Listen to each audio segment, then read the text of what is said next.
दोस्तों कैसे हैं आप सभी। मैं डॉक्टर आनंद व्यास फिर से अपने YouTube चैनल पर आप सभी का स्वागत कर रहा हूं और आशा कर रहा हूं कि आप सभी ठीक हैं, मस्त हैं और एंजॉय कर रहे हैं। तो ऑपरेशनल मैनेजमेंट की क्लास चल रही है। यूनिट 1 का पार्ट 1 अपन ऑलरेडी अपलोड कर चुके हैं। कल आराम से मैंने प्रोडक्टिविटी एंड ऑपरेशन में डिफरेंस बताया था और बेसिक इसके फंडामेंटल भी अपन ने क्लियर करे थे। आज उसी को थोड़ा आगे ले जाएंगे। थ्योरी पार्ट का कवर अप कर रहे हैं, न्यूमेरिकल भी हैं कुछ, बट थ्योरी अभी अपन इसका निकाल रहे हैं। ये जो है वो पार्ट 2 है। MBA सेकंड सेम के लिए सब्जेक्ट बना हुआ है और बहुत ही इंपॉर्टेंट सब्जेक्ट है, बहुत ही स्कोरिंग सब्जेक्ट है। मतलब बच्चे इससे डर रहे हैं, लेकिन मैं कह रहा हूँ इसमें सबसे ज्यादा अपन को स्कोर मिल सकता है। देखिए प्रोडक्टिविटी, देन अभी तक अपन ने देखा था प्रोडक्शन, अब है productivity. What is the meaning of productivity? यानी उत्पादन क्षमता। एक पर्सन है एक्स और एक पर्सन है अपना फेवरेट मिस्टर पिंटू। तो मिस्टर पिंटू की जो प्रोडक्टिविटी है that must be different from mister x, होगी ना। हर किसी की एबिलिटी अलग होती है, हर किसी की मोटिवेशनल लेवल अलग होता है, तो उसकी प्रोडक्शन भी चेंज आता है। स्किल्ड होगा तो अलग प्रोडक्शन लेवल होगा और अनस्किल्ड होगा तो अलग प्रोडक्शन लेवल होगा। तो productivity is mean the capacity of production. Productivity means the capacity of production. हमें हमेशा काम कैसा करना चाहिए? प्रोडक्टिव करना चाहिए। मीन्स कि हमें यूजफुल वर्क करना चाहिए। अब प्रोडक्टिविटी का मतलब तो आप समझ गए। बेसिक इसका थ्योरी क्या लिखी हुई है वो देख लेते हैं। इसकी जो बुकिश थ्योरी है वो लिखी हुई है, हाँ क्लियर है ना। हाँ, productivity is an overall measure of the ability to produce the goods of services. Overall ability to produce the goods of services. More specifically productivity is measure how specified resources are managed to accomplish timely objective as stated term of the quantity quality. Productivity may also be defined as the more index that measure output, goods and service relative to the input labor material energy as produced to output. As such can be expressed as there is a two major ways of increase productivity: increase the numerator's output, decrease the denominator input. Means there is a relationship बताया है input और output में कि हम कितना input करेंगे उससे कितना आउटपुट आएगा। मीन्स कितने एफर्ट, लेबर, कॉस्ट, कैपिटल लगाएंगे और इससे कितना प्रोडक्शन आता है, that is called the productivity. अब प्रोडक्टिविटी जितनी कम इनपुट हो और जितना ज्यादा आउटपुट हो वो प्रोडक्टिविटी हाई है। एक एग्जांपल से समझते हैं। एक प्रोजेक्ट ए में इनपुट लगाया मैंने, लैंड, लेबर, कैपिटल तीनों की न्यूमेरिकल मतलब कैपिटल फॉर्म के अंदर मैं लिख देता हूं 5000 रुपीज का। 5000 रुपीज का इनपुट लगाया जिसके अंदर मैंने टाइम वैल्यू निकाल लिया, उसकी लेबर कॉस्ट सब चीज निकाल ली और मेरा आउटपुट हुआ है 80 यूनिट्स का। कितने यूनिट्स का? 80 यूनिट्स का। क्या सेल करूंगा वो डिफरेंट टर्म्स है। अब बी प्रोजेक्ट के अंदर मेरा इनपुट हुआ है 10,000 यूनिट का और आउटपुट हुआ है 100 यूनिट का। तो अब आपको एक पल में तो लगेगा कि 100 unit is more than the 10,000। Means कि अब ये 10,000 करोगे तो 100 यूनिट का प्रोडक्शन होगा और 5,000 कर रहे हो तो 80 यूनिट का प्रोडक्शन होगा। तो अब आपको यहाँ पे बात देखनी है। यहाँ पे आपने रिलेशनशिप चेक किया, यहाँ पे 50% बढ़ी है कॉस्ट। कितनी परसेंट? सॉरी 100% कॉस्ट बढ़ी है, 50 नहीं 100% कॉस्ट बढ़ी है। कितनी? 100% कॉस्ट बढ़ गई। 5,000 की 10,000 हो गई। तो यहाँ पर प्रोडक्शन कितना बढ़ा? 80 का 100 हुआ, करीबन 24%, 25% अप्रोक्स प्रोडक्शन बढ़ा। 100% कॉस्ट बढ़ा, मतलब लेस प्रोडक्टिव है।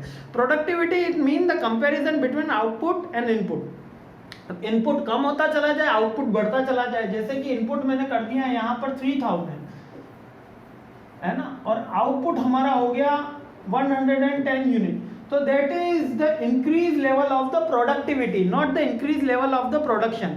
याद रखना, productivity means the capacity to produce something goods. समझ में आया ना? यहाँ पे नंबर्स की बात नहीं है, यहाँ पर इनपुट आउटपुट के रिलेशन की बात है। इतनी सी बात अपन को ध्यान रखनी है। अब फैक्टर्स इफेक्टिव प्रोडक्टिविटी यानी अफेक्ट करते हैं, इफेक्ट करते हैं प्रोडक्टिविटी मेजर्स। कौन कौन से फैक्टर जो हैं वो प्रोडक्टिविटी यानी प्रोडक्शन को, प्रोडक्टिविटी यानी कि उत्पादन क्षमता। अरे सिंपल सी बात है। वर्क एनवायरनमेंट इफेक्ट करेगा, मोटिवेशनल लेवल इफेक्ट करेगा, सैलरी इफेक्ट करेगी, वर्कर की क्वालिटी इफेक्ट करेगी यानी स्किल्ड है, अनस्किल्ड है, सेमी स्किल्ड है, बॉस मैनेजमेंट, कोऑर्डिनेशन, कंट्रोल, इसी को तो यहाँ लिख रखा है। आइए देख लेते हैं। इसमें दो तरीके के फैक्टर्स इन्होंने मेजर में लिखे हैं, बुक के अंदर आपके ये लिखा हुआ है कि कंट्रोलेबल फैक्टर्स और uncontrollable factor. Controllable factors are those factors which are controllable by ourselves like the our internal factor. Uncontrollable factors like climate, like government aspect, like legal provision, ये अनकंट्रोलेबल फैक्टर्स होते हैं जो किसको change करते हैं, productivity को। आइए देखते हैं कौन कौन से प्रोडक्ट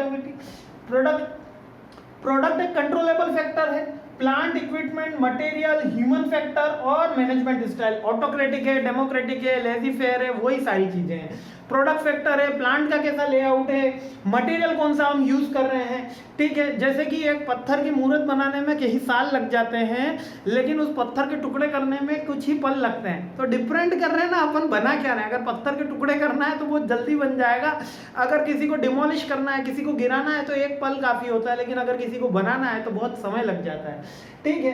तो that is the difference between the product.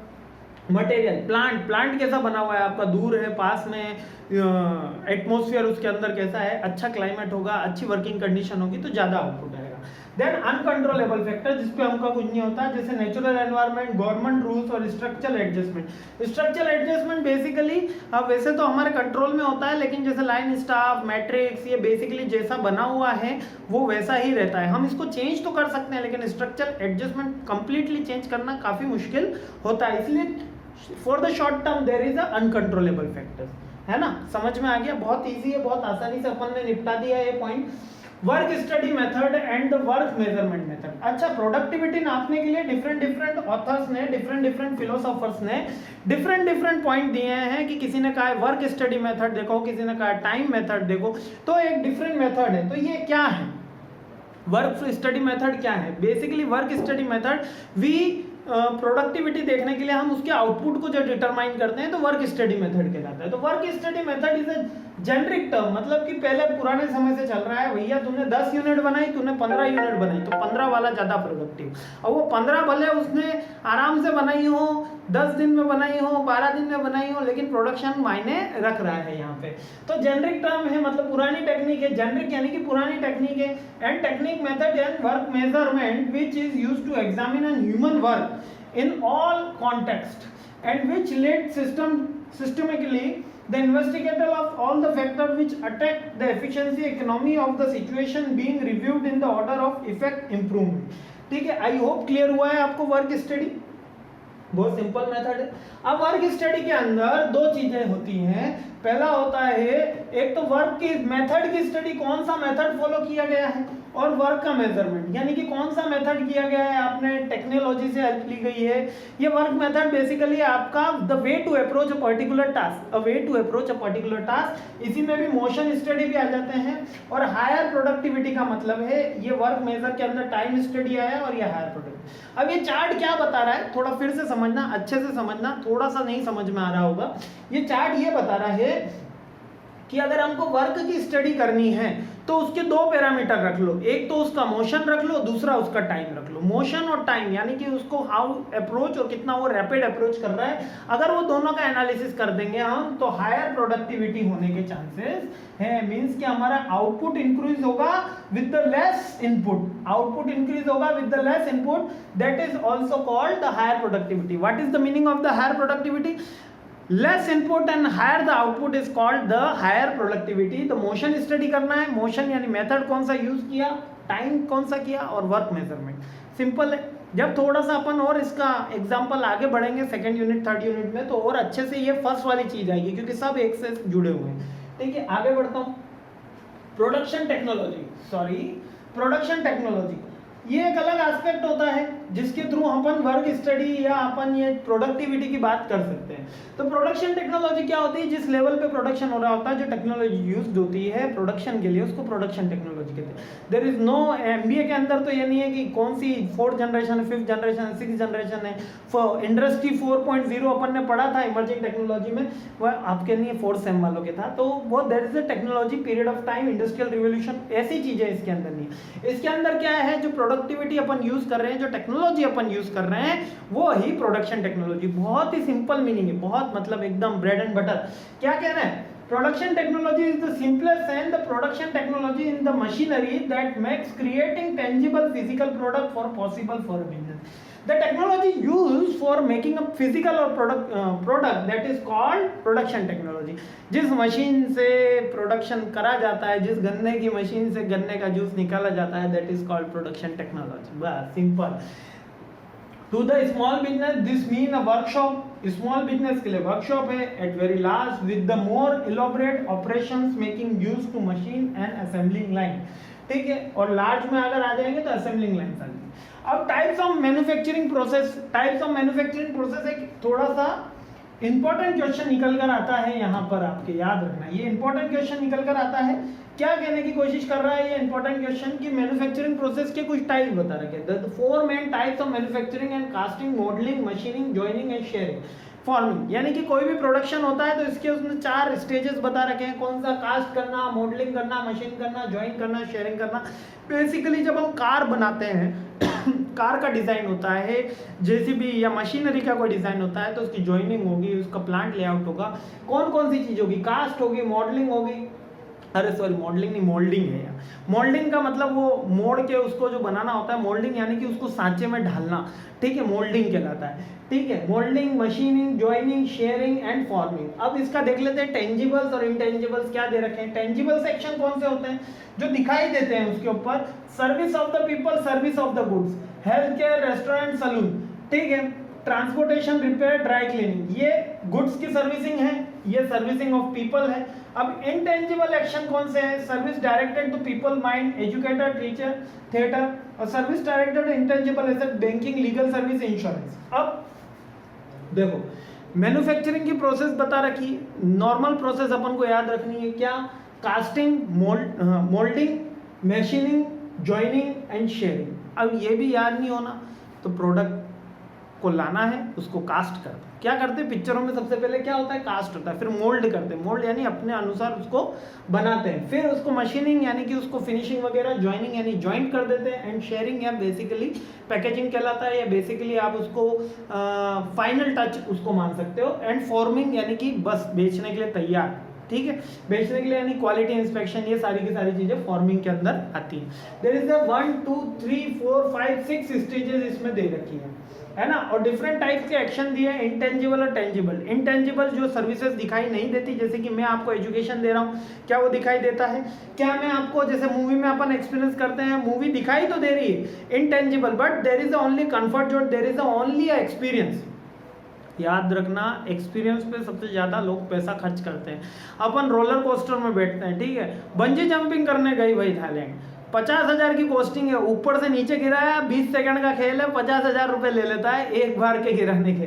तो वो क्या है? वो एक्सपीरियंस है। That is the intangible action, that is the intangible services. केवल ये टेंजिबल इंटेंजिबल नहीं भी याद हो रहा हो तो परेशान मत हो ना। केवल आपसे मैन्युफैक्चरिंग प्रोसेस के टाइप पूछ ले जाते हैं, 6 टाइप लिखने हैं इसके अंदर, cast, moulding, machining, joining, shearing and forming. ठीक है, इसकी पीपीटी जल्दी आज अवेलेबल हो जाएगी टेलीग्राम ग्रुप पे।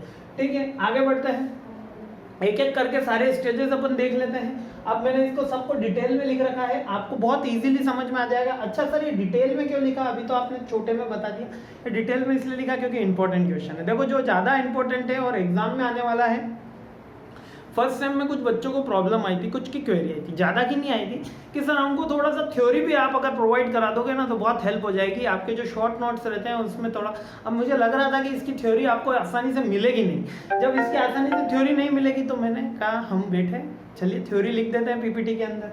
अब भले इससे हमारी पीपीटी बड़ी हो गई, टाइम हो गया, लेकिन अब ये लिखना भी जरूरी है। और एक थोड़ी सी एक रिक्वेस्ट और थी कि आप सबने कहा था कि एक कंक्लूजन भी और बता देंगे ना, तो मैं इस वीडियो के एंड से कंक्लूजन भी और शेयर करने लग जाऊंगा आपके साथ कि और ज़्यादा आपको समझने में आसानी आए। तो इसी तरीके से इम्प्रूव कर सकते हैं हम हमारे आप को। आप हमको फीडबैक देते हो, इंस्टा पे देते हो, यूट्यूब पे देते हो, मैं उस सबको पढ़ता हूँ। याद रखना, आपका कोई भी ऐसा कमेंट नहीं है जो मैंने ना पढ़ा हो। भले आपने मेरे को बुरा कहो, भला कहो, अच्छा कहो, मेरे ग्रुप टीम को कहो, जो भी आपका कमेंट होगा मैं जरूर उसको पढ़ता हूँ, उस पर रेस्पॉन्स देने की कोशिश करता हूँ। रेस्पॉन्स नहीं देता तो एटलीस्ट उसको पढ़ के आपने जो फीडबैक दिया है कि यहाँ पे मुझे इंप्रूवमेंट की जरूरत है, मैं वो कोशिश जरूर करता हूँ। इसलिए फीडबैक जरूर देंगे ताकि इंप्रूव कर सकें अपने एग्जाम में, मैं और अच्छे से आपके लिए मेहनत कर सकूं। ठीक है, पहला है मोल्डिंग। ठीक है, सबसे पहले तो कास्टिंग लिखा था, लेकिन यहाँ पे चलो मोल्डिंग से शुरू हो गया। तो मोल्डिंग में क्या मतलब लिख रखा है, कास्टिंग का मतलब बेसिकली तो इंट्रोडक्शन ऑफ द प्रोडक्ट होता है। Moulding your product create your start liquid chance to manufacture use the moulding. When the popular molding is casting, which involves the heating the plastic, is become the pouring into the mold. Mould का मतलब ऐसे सांचा ही है ना, सांचे के अंदर जैसे बर्फ जमाते हैं अपन, बर्फ तो जमाई होगी, घर वालों ने कहा अभी गर्मियों का सीजन गया तो पानी डाला, उस पानी जो सांचे में फिट हो गया वही तो मोल्डिंग कहलाता है। That is moulding. That is 3D हो गया है, an numbers of the things हो गए, प्लास्टिक चेयर्स के लिए हो गया है, कांच के इक्विपमेंट्स के लिए हो गया है, ठीक है। देन मशीनिंग, मशीनिंग क्या है, with the difficult product like metals part without use of some. Mould होने के बाद जब उसको फिनिशिंग टच दिया, लाइट्स, बीम, प्लेजर, टॉर्च, उसके साथ इलेक्ट्रिसिटी एंड कंप्यूटर, इनको हमने इक्विपमेंट को फाइनली उसके साथ जब असेंबल करा तो दैट इज कॉल्ड मशीनिंग, ठीक है। सिंपल है ना, कोई दिक्कत नहीं है। जॉइनिंग, जॉइनिंग के सारे पार्ट्स डिफरेंट रखे हुए थे मोल्ड मशीन के, इसको हमने असेंबल्ड कर दिया, ठीक है। And shearing, shearing with the sheet metal, shearing comes with into the play, shearing cutting the blades in to make straight cut in the pieces of the metal. अब वैसे तो मैंने यहाँ पे आपको शेयरिंग का मतलब बताया था कि डिवाइड इनटू द पार्ट्स, और मैंने पहले भी बोला था sharing is as similar of the packaging और as similar of the final touch. Means कि जब हम फाइनल टच दे देते हैं, एक्स्ट्रा जो वेस्ट मटेरियल होता है उसको हटा देते हैं, that is called sharing. Sharing को वैसे मेटल के इसमें बताया गया डिजायर्ड शेप में उसको कट कर देना। क्लियर है ना, बहुत सिंपल से पॉइंट्स है।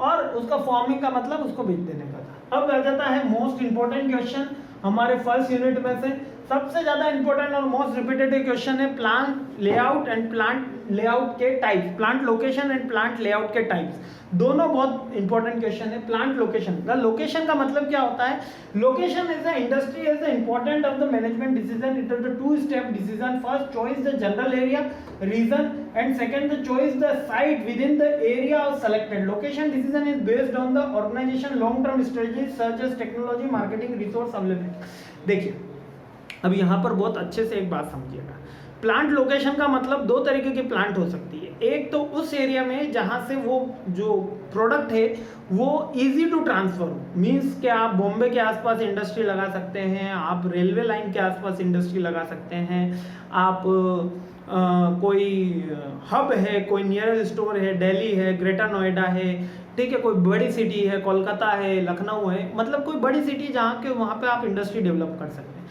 This is the first way to decide your plant location. Second, to establish a plant where the product is produce, यानी कि जहाँ पर वो प्रोडक्ट प्रोड्यूस किया जाता है, जैसे कि ऑयल, क्रूड। अब ऑयल यहाँ पर प्रोड्यूस हुआ, तेल का कुआं यहाँ मिला, हम दिल्ली में थोड़ी इंडस्ट्री लगा सकते हैं, सिंपल सी बात। तो जहाँ पर तेल का कुआं मिला है, जहाँ पर वो प्रोडक्शन हुआ है, जहाँ पर वो प्रोडक्ट निकला है, वहीं पर प्रोडक्शन की प्लांट का लोकेशन करना होता है। So there is a different aspect. ये लॉन्ग टर्म गोल होता है, स्ट्रेटेजिक होता है, डिसीजन लेने में हेल्प करता है एंड डिपेंड करता है प्रोडक्ट मटेरियल पे, डिपेंड करता है हमारे सप्लाई चेन मैनेजमेंट पे, ठीक है। जैसे कि हम फॉरेन से सऊदी अरब, कतर, अमीरात सबसे क्या मंगाते हैं, क्रूड ऑयल मंगाते हैं और उसको रिफाइन इंडिया में करते हैं, ठीक है। तो there is a refinery system हमारे इंडिया में है, तो ये डिपेंड करता है, ठीक है। इतनी बात आपको समझ में आ गई, ये प्लांट लोकेशन की थी। Next, the most important question मैं कहता हूं, मैंने ऑपरेशनल मैनेजमेंट के इतने पेपर देखे होंगे, मतलब कि ये समझो कि आज तक करीबन 30-35 पेपर मैंने देखे होंगे, ठीक है, डिफरेंट यूनिवर्सिटीज में, डिफरेंट कॉलेजेस में, और कुछ में मैंने पढ़ाया है, ठीक है। तो जहां भी मैंने देखा है ये सबसे फेवरेट क्वेश्चन रहता है। एमबीए में भी, यूजीसी नेट में भी आता है, प्लांट लेआउट बताइए भैया, प्लांट लेआउट बताइए। अब ये प्लांट लेआउट होता क्या है, पहले थोड़ा सा बेसिक समझ लो। ये जो हमारा प्लांट है, मींस की जो हमारी कंपनी है, इसमें मशीन रखी जाती है, जैसे कि 4 मशीनें हैं आपके पास, ए बी सी डी। ये कहाँ पे एस्टेब्लिश करी जाए, पहले बी रखा जाए, फिर डी रखा जाए, फिर सी रखा जाए, कि ए रखा जाए, इस तरीके से मशीन रखा जाए, या इनका एक फिक्स एलोकेटेड एरिया हो, या ये सारी मूवेबल चीजें हो कि कभी बी रख दो, कभी ए रख दो, कभी सी रख दो, कभी डी रख दो। तो ये डिपेंड करता है आपके प्रोडक्ट नेचर पे, डिपेंड करता है आपकी प्रोडक्ट क्वालिटी पे, डिपेंड करता है आपकी सप्लाई चेन मैनेजमेंट पे कि आपका प्लांट लेआउट कैसे होता है। जिससे कि अब छोटे लेवल पे बात करते हैं, जो ठेला गाड़ी वाला होता है, जो पानी बताशे बांट रहा होता है, वो पानी बताशे वाला उसका प्लांट को कहीं भी मूव कर लेता है, ए जगह भी ले जाता है, बी जगह भी ले जाता है, प्लांट लोकेशन चेंजेबल होती है। पानी बताशे उसके पर वो मूव करता है, लेकिन उसके आप ठेले पे देखना पानी बताशे अलग रखे हुए होते हैं, उसके हाथ के पास में चटनी होती है, इधर पानी रखा हुआ होता है, तो मुंह में स्वाद आ गया ठीक है। तो जैसे ही आपने वो खाया तो there is a fixed location for each and every product. यहाँ पर प्रोडक्ट आपका एक से एक जगह जा रहा है।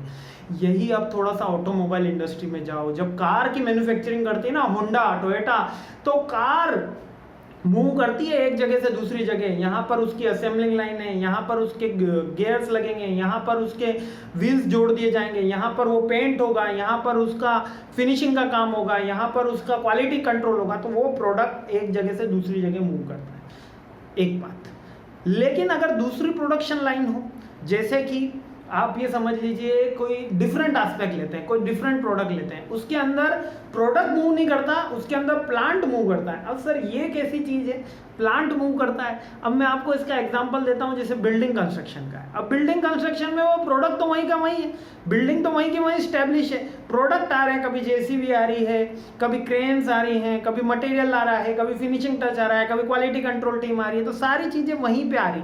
मीन्स के एक अलग प्रोडक्ट है जहाँ पे प्रोडक्ट मूव कर रहा है और दूसरी जगह प्रोडक्ट इस्टेब्लिश है। That is the types of the plant layout. So this is the most important question. I hope आपको इसका बेसिक फंडा समझ में आया होगा। आते हैं डिटेल में, देखते हैं। पहला है प्रोडक्ट एंड लाइन लेआउट। अब product and line layout is basically आपका मैकडोनल्ड का burger. Product and line layout यानी प्रोडक्ट एक जगह से दूसरी जगह गया और फाइनल डिलीवरी गुड्स में पहुंच गया।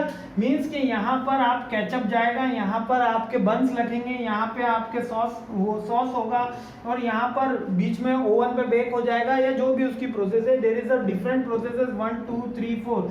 तो यहाँ पर जब प्रोडक्ट इस व्हील के ऊपर मूव करता है, इस व्हील के ऊपर मूव करता है, तो that is called the product और लाइन लेआउट। और बेसिकली ये यू शेप में या सिंगल लाइन के अंदर होता है। Then process layout. अब कभी हम प्रोडक्ट को मूव करते हैं, then process layout, then functional layout, यानी कि हम उसके फंक्शन के आधार पे, यानी मार्केटिंग डिपार्टमेंट अलग, फाइनेंस डिपार्टमेंट अलग, स्टॉक डिपार्टमेंट अलग, प्रोडक्ट के डिफरेंट एस्पेक्ट है। जैसे कि मैं एक मैन्युफैक्चरिंग कंपनी में मैंने जॉब करी।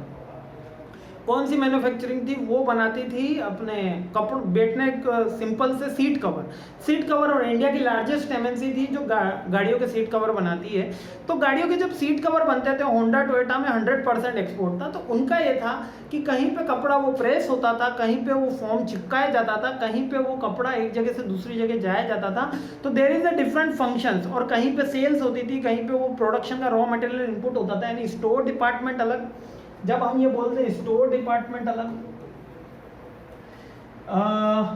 मार्केटिंग डिपार्टमेंट अलग, वेस्ट मटेरियल का क्वालिटी चेक डिपार्टमेंट अलग। अब इसमें और प्लांट प्रोडक्ट लाइन के अंदर दोनों में चीजें सिमिलर हैं कि दोनों में प्रोडक्ट मूव करता है, लेकिन इसमें फंक्शनल और प्रोडक्ट लाइन में डिफरेंस ये है कि यहाँ पर एक पर्टिकुलर प्रोडक्ट के ऊपर डिफरेंट उसकी स्टेजेस होती है प्रिपरेशन में, और यहाँ पर डिफरेंट स्टेजेस नहीं होती, डिफरेंट फंक्शंस होते हैं। यानी कि स्टेजेस, जब हम कार में जाएंगे तो ये वाली चीज लेंगे, लेकिन जब हम प्रोसेस की बात कर देते हैं, जैसे कि हम प्रोसेस की बात कर देते हैं, इज लाइक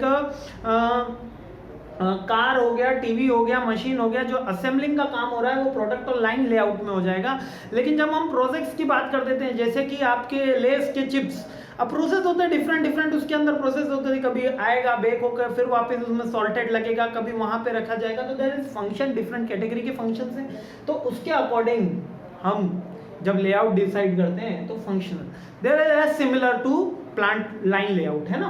और फिक्स पोजीशन लेआउट, अब फिक्स पोजीशन लेआउट के अंदर लाइक बिल्डिंग कंस्ट्रक्शन हो गया, आपकी कोई स्टेचू कंस्ट्रक्शन हो गया, जिसमें स्टेचू वहीं पे रहेगा, मूर्ति वहीं पे रहेगी और बंदे आके उसको ही वहीं पे परेशान करेंगे। तो that is the fix position layout, जहां पर वो जो कंस्ट्रक्शन है, वहां पर जो प्रोडक्ट है वो मूव नहीं करेगा, बाकी सोर्सेज फंक्शन उसके मूव करते हैं। That is fix position layout. I hope clear हो गया। अब combination type of the layout, combination यानी कि फिक्स भी हो गया और प्रोडक्ट भी हो गया, यानी कि दोनों, कभी प्रोडक्ट भी मूव कर लिया और कभी फिक्स भी हो गया। लाइक आपको मार्कर मैन्युफैक्चरिंग को इंडस्ट्री देखना, उसमें शुरुआत में पहले प्रोडक्ट मूव करता है, एक जगह से दूसरी जगह जाता है, फिर जब वो एंड में मार्कर आ जाता है तो उसकी पैकेजिंग हो गई, क्वालिटी कंट्रोल हो गई, है ना, और उसको चेक करना, उस पर ब्रांडिंग हो गई, वो सारी एक ही जगह हो जाती है, यानी कि उसमें जो डिफरेंट फंक्शंस होते हैं वो एक ही जगह हो जाते हैं। That is the combination type. There is some का time the product move, some kind the machinery move. Simple है, फिर से समझा दूं, देखो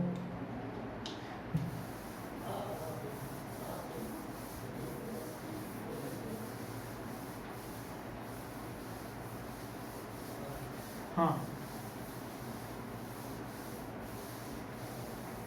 देखो सबसे सिंपल मैं फिर से बता देता हूँ, प्रोडक्ट लेआउट और line layout, where the product move, okay, the process layout similar to the product layout, product move but depend on the function of the product और uses of the process of the product, यानी कि process, different processes होती है ना, कपड़े की पहले धुलाई होगी, कपड़े की फिर सिलाई होगी, तो different processes.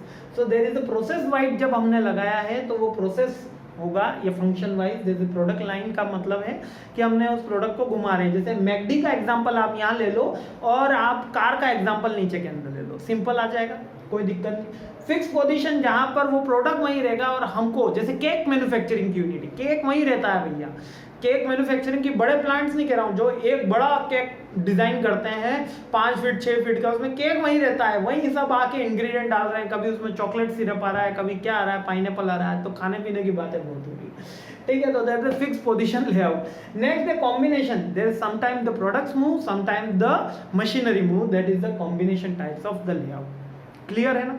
That is the plant layout. यहाँ पर प्लांट लेआउट कर रहे हैं, अगर रिटेल प्लांट होता ना तो इसकी डिफरेंट चीजें हो जाती। रिटेल प्लांट के अंदर क्या होता है, कस्टमर एक जगह से दूसरी जगह जाके डिफरेंट एस्पेक्ट लेता है, उसके बिजनेस कम्युनिकेशन का पार्ट है, यहाँ पे प्लांट की बात हो रही, ठीक है। तो इसी के साथ सबसे इंपॉर्टेंट क्वेश्चन आपके कोर्स का यहाँ पे कंप्लीट हो गया है। कैसा लगा आपको मेरा वीडियो, मेरे को जरूर बताइएगा, समझ में आया नहीं आया, फीडबैक जरूर दीजिएगा, इंप्रूव करने का हमको भी चांस दीजिए। Thanks for watching my this video, I really appreciate your time. Second, third, fourth, fifth unit जल्दी लेकर आ रहा हूँ आपके सामने। Thank you.